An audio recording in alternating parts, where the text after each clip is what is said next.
Good morning, everyone. Welcome back to my armchair travel adventures as I continue a new day exploring South Africa.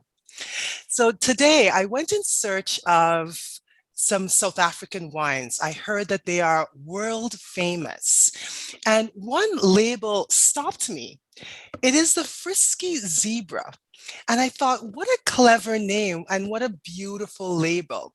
And so I had the thought, what if we could talk to somebody in South Africa about the Frisky Zebras wine? And today it is my absolute pleasure to speak with Justin from South Africa, and he's a distributor in Johannesburg for the Frisky Zebras wine. Welcome, Justin. Hello. Thank you, Tammie. It's great to meet up with you and have a chat. It's always good to connect with the fellow wine lovers all around the world. Absolutely, absolutely. And you mentioned that you've been a distributor for about 10 years. Could you tell me a little bit more about the Frisky Zebras wine? Yes, so I manage the Facebook page, and we try and run a few specials here and there. And what the whole thing is geared towards is something that not everyone offers, and that's a bioclimatic approach, which is your carbon neutral and the vegan. Mhm. Um, to should I answer that question already? Because I'm sure people want to know why this is vegan Yes, and other wines are not. exactly. Okay? So a lot of the wines are fined, or let's say the fining process is when you take out the solids in your wine, and a lot of that is fined through fish bladder, Mhm. and that makes it non-vegan.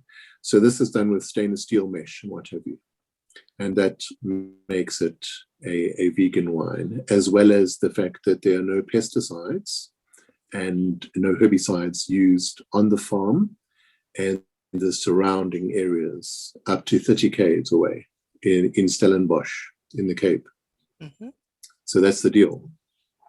Now, And not only that, it crosses other boxes, ticks other boxes, which is the fair trade. So it's completely transparent, it's completely user friendly, and it's completely non offensive, non invasive. It's completely open to everything except those that don't like alcohol. A lot of people ask me, do you have wine without alcohol? And I'm like, what would the point be in that? That's no, we don't do that. Not at all.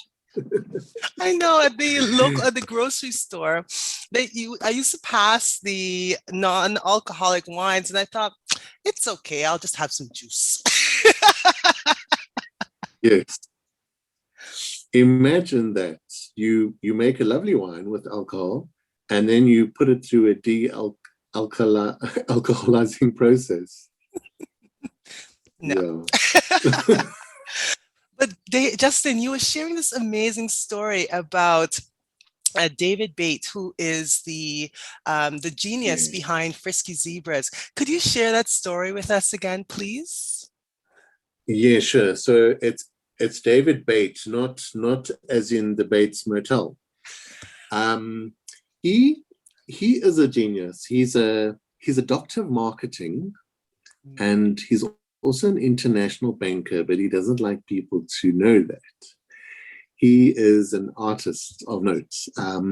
Like I told you before, he could do anything that you're already doing better than you by mistake. So you can't really compete with this guy. He's an all-rounder.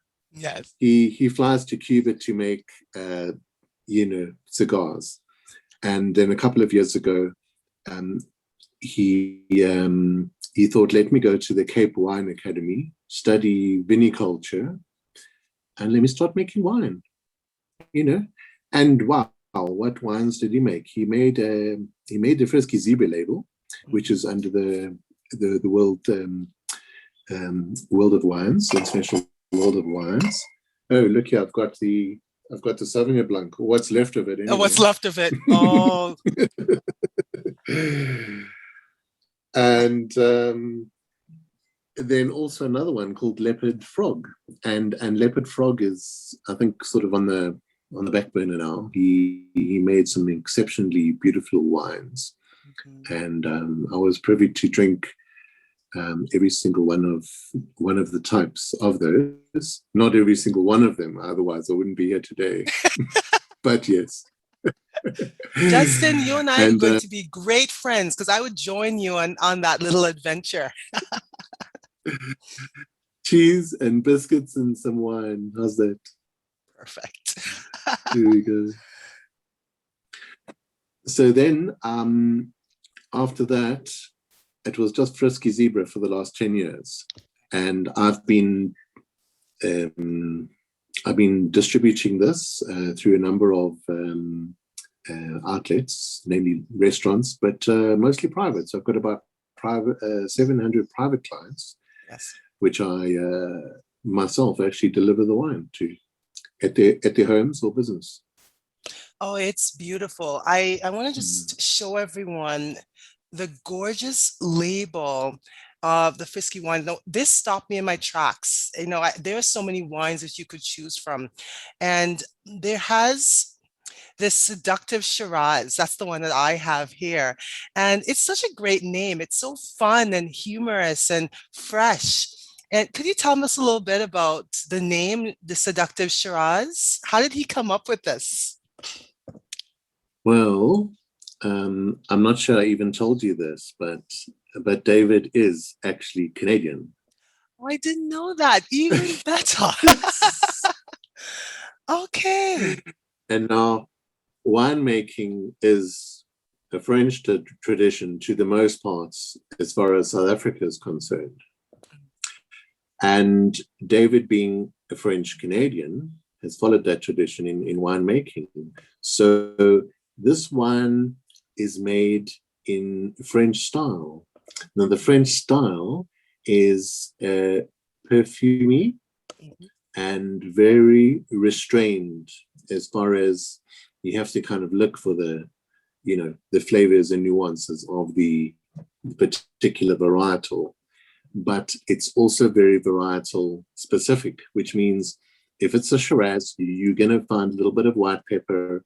Yeah. You're going to find a little bit of juiciness. Yes. Red berry, that sort of thing. It's going to be something that you will recognize. It won't be so strange that you won't know what it is.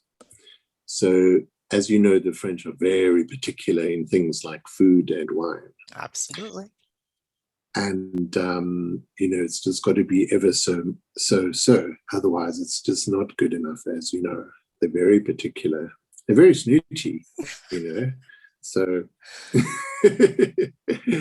that's kind of his deal. And a lot of French people living in South Africa are drinking this. And I don't know if they would drink it in France, but, they would. I don't know if they would. I know there's a couple of other South African wines that are distributed to France, and they love it there. But who knows? This wine is currently available all over Canada, as well as in Finland, and strangely enough, in Texas, being one of the places in the States. Places, interesting. I wonder why. Why Texas? I think it's just because of the good distributor there. Yeah. South Africa as a whole could fit inside Texas. That's how big it is, really, as you know. But 90% of this wine is exported, and only 10% is left in South Africa for us. Oh, I didn't know that. Okay. Yeah. And I think I distribute about 90% of that 10% in Johannesburg myself. I actually physically carry the boxes of 12, one under one arm and one under the other. What a sight. During January, I moved over 500 cases myself in and out of my vehicle. Between 150 and 350 kilometers per day, I traveled for 3 weeks distributing this in one vehicle. Afterwards, I had to replace all 4 tires. Of course you and did. My front disc brakes and disc pads. Yeah, brake pads. Yeah. What a feat. So I worked pretty hard. You do work very hard. And so I appreciate you taking time today to talk to me about this wine, which, Justin, you actually won the South African Women's Gold Award for this wine. And could you tell me about that award? I'd never heard of it before. So there's a group of South African women that do quite a lot of things. There's one group that only, for instance, tastes MCCs, method cap classique, bottle fermented, and then another one that does wines and whatnot. And who's to argue with the group of women? You're a good man. We won't say much about that. You want to give us gold? Thank you very much. Here's a case of wine. Have a nice day. Well, I'm going to try it. I haven't tried it. I've been savoring this moment to try it with you. Please. Wow. Okay. Yes. Oh, wow. And just before I try it, I wanted to just talk a little bit about something a little bit, well, it's wine related, but not. The Bray culture and having wine. I heard it's not barbecue. It's completely different in South Africa. Oh. Could you just talk a little bit about that? Because I'm sure it goes very well with this wine. Yes. Food and wine is indicative of I think most cultures. Yes.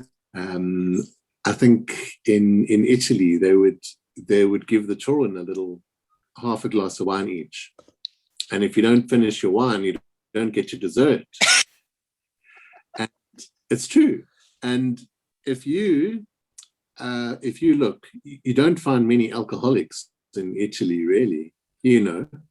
Because it's always there. Like when you grew up, you always had apples and bananas on the kitchen table to just grab whenever you pass, and you're not going to become a fruitaholic.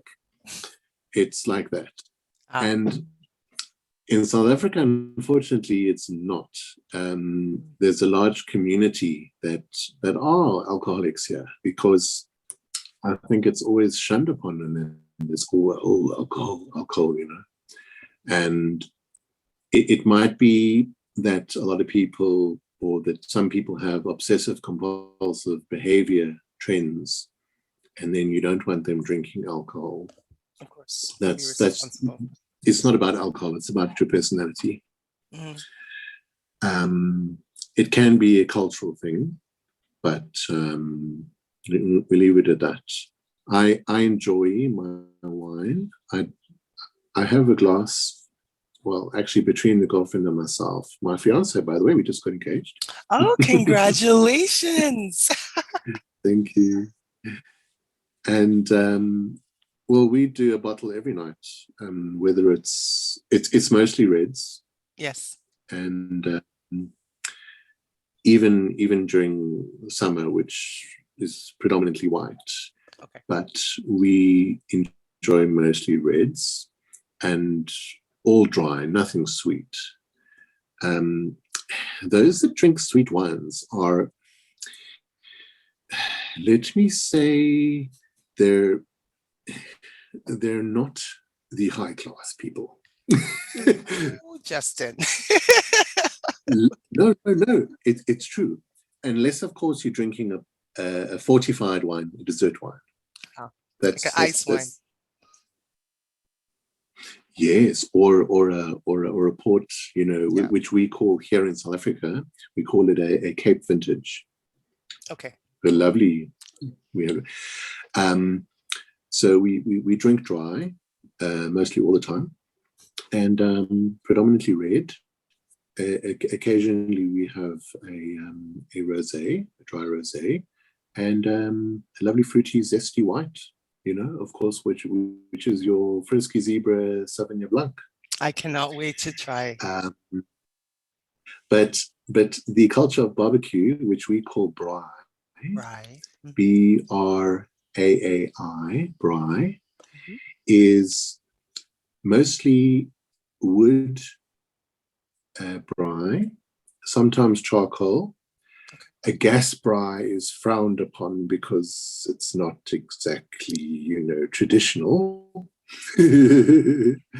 So you need to take the time and trouble of choosing the right kind of hardwood, some fragrant wood, and make your fire, and then wait for it to cool down slightly, and then put your meat on. Yeah. Okay. So what we do steaks and things like that, sausages like pork sausages. Then we've got the traditional sausage called boerewors. Now, boerewors is essentially mince with coriander and a whole lot of spices into a filling, and then that's just put on the braai, and it's very tasty. And we have a few chilies and barbecue sauces as well, and lots of salads, and perhaps a mashed potato or some potato salad, actually potato salad, cold potato salad. That's what we have traditionally. But as far as the drinking goes, a lot of South Africans, particularly men, drink beer during braais. Those that drink wine more will maybe start with one beer and then move straight onto a white wine, Okay. go onto a rosé, and then hit the reds. Yeah. Yeah. For myself, I value my food more than my wine, but I'm a wannabe chef, so I like to pair things together, and I make special sauces for the meat that go with the wine, and I use the wine in the sauces for the meat, for the food. I'm coming. And I do I do a lot of I used to do a lot of wine and food pairing. I used to prepare for 20 people at a time and serve them, and do a 5-course food and wine pairing meal. But let me tell you, I'll have one glass of wine, but then I won't have any more until you give me my food. Otherwise, I'm going to get grumpy. I'll remember that. But Yes, Dustin, yes. so this seductive Shiraz, what would you pair it with then, with your expertise? Um, so firstly, the wine should be drunk at room temperature, but they never told you where the room was. And the room is probably Central Europe, which is about 16 degrees. But I would start at 15 degrees and let it warm up in your glass, and only, let's say 2 fingers at a time in a large balloon glass, perhaps a 720 ml glass. I would, for this one, is a medium body.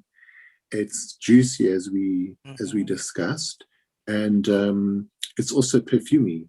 Yes. So I would say it's not a breakfast wine, but definitely more of a lunch or a supper time. Okay. And you could have this. I wouldn't say with chicken. I would say more with meat. I would say with like wildebeest, with a I wouldn't say pork either. So no white meats. I would say gamey meats like ostrich, which we have a lot of here, and I enjoy. And I make a beautifully cranberry sauce with this wine too. It's actually a sweet and salty sauce, because remember the salt is a very good I don't know if you've got some salt there with you around the corner. Are you at home there? I can get some salt. Because that's a good idea. Now, salt will flatten the tannins immediately. The tannins are the things that you taste on your tongue and your lips, and it makes them almost numb and sometimes squeaky when you do that after you've drank the wine. And those tannins will flatten as soon as you have a little bit of salt. That's why when you have a heavy wine, you have a hearty stew and salty, meaty stew, and you'll see that the wine and the food will match nicely together there too. So yeah, I would go for a gamey, and then a gamey would be less fat, of course, and then ostrich too. But I would even do a rabbit with this, or just a plain beef. Okay. I think that really would be very appropriate.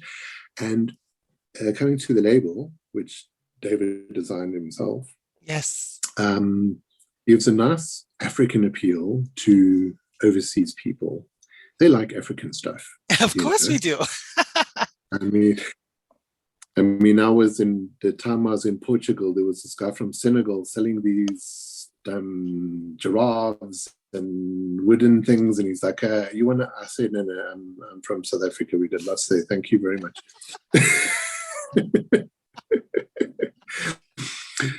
And they love it, and they got these giraffes on the plane back with them.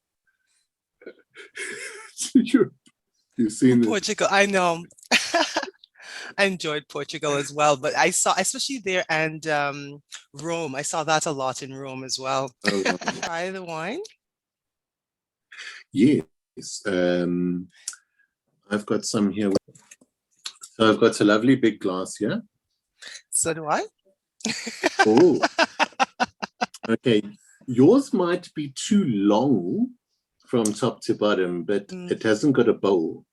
So what's going to happen is you're going to lose a lot of the fragrances.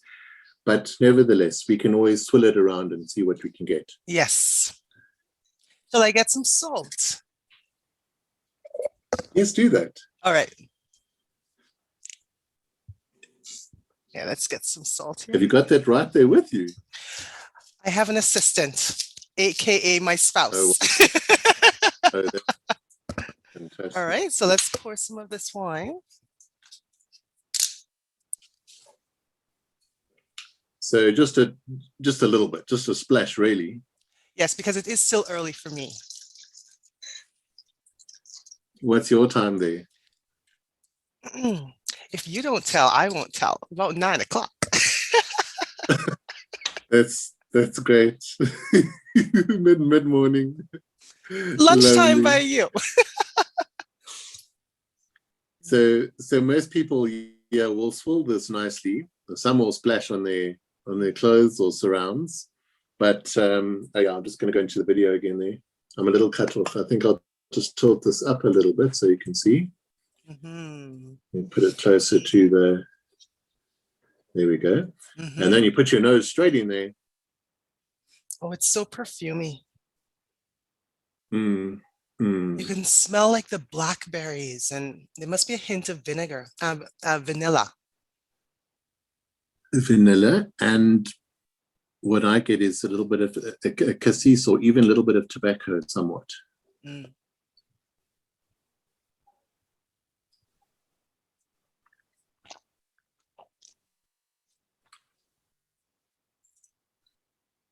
Oh, full body. So that kind of just, cleans your mouth with the wine first. Right. And then I think I would smell and taste and smell.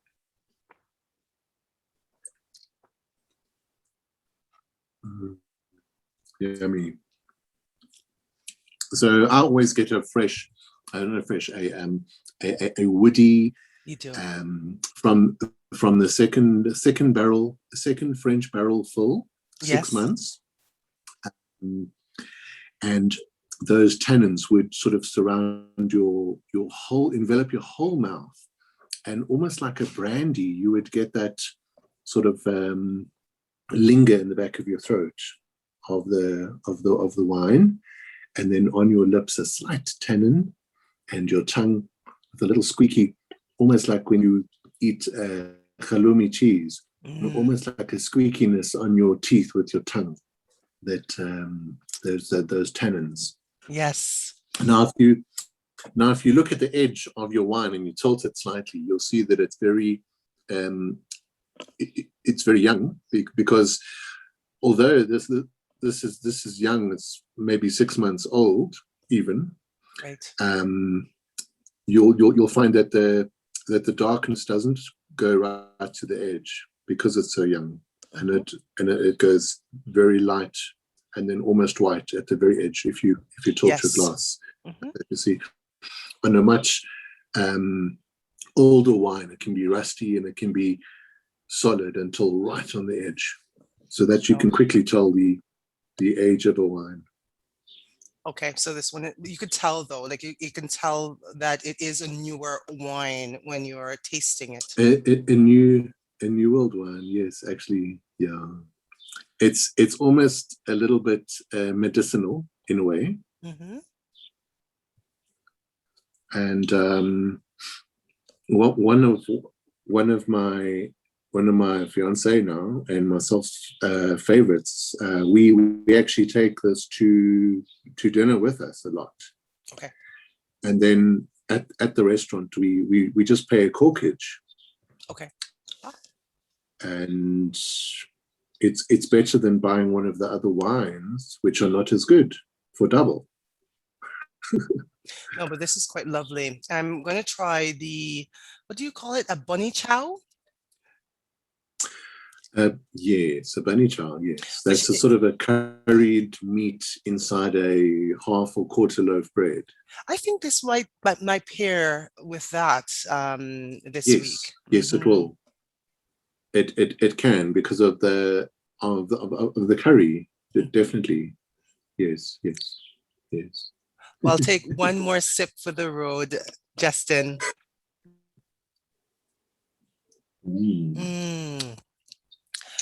Justin, we have come to the end of our time, and I want to say thank you.